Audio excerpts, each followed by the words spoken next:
contract was nullified.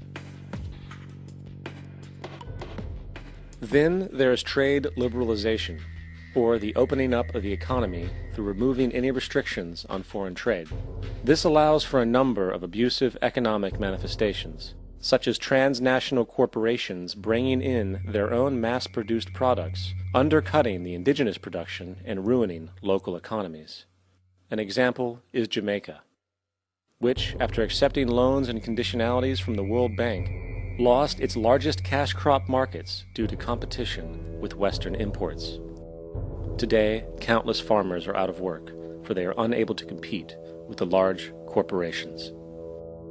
Another variation is the creation of numerous seemingly unnoticed, unregulated, inhumane sweatshop factories, which take advantage of the imposed economic hardship.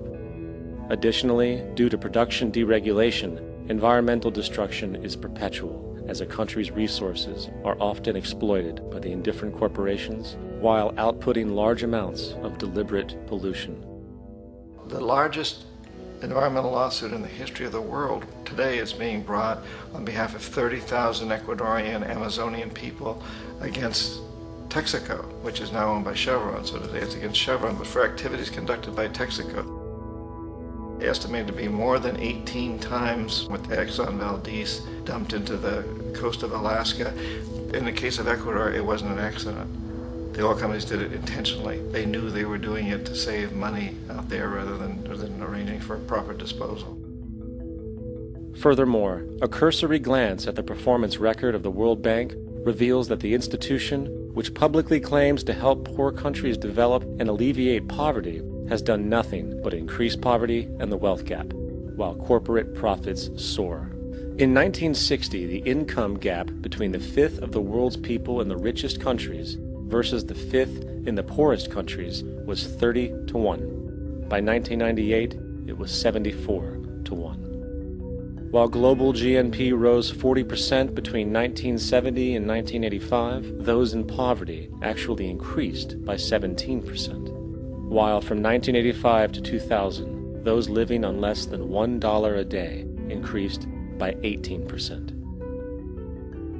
Even the Joint Economic Committee of the U.S. Congress admitted that there is a mere 40% success rate of all World Bank projects. In the late 1960s, the World Bank intervened in Ecuador with large loans. During the next 30 years, poverty grew from 50% to 70%. Under or unemployment grew from 15 to 70%. Public debt increased from $240 million to $16 billion, while the share of resources allocated to the poor went from 20% to 6%. In fact, by the year 2000, 50% of Ecuador's national budget had to be allocated for paying its debts. It is important to understand the World Bank is, in fact, a U.S. bank, supporting U.S. interests. For the United States holds veto power over decisions, as it is the largest provider of capital. And where did it get this money? You guessed it, it made it out of thin air through the fractional reserve banking system. Of the world's top 100 economies, as based on annual GDP, 51 are corporations, and 47 of that 51 are U.S.-based. Walmart, General Motors, and Exxon are more economically powerful than Saudi Arabia, Poland, Norway, South Africa, Finland, Indonesia, and many others.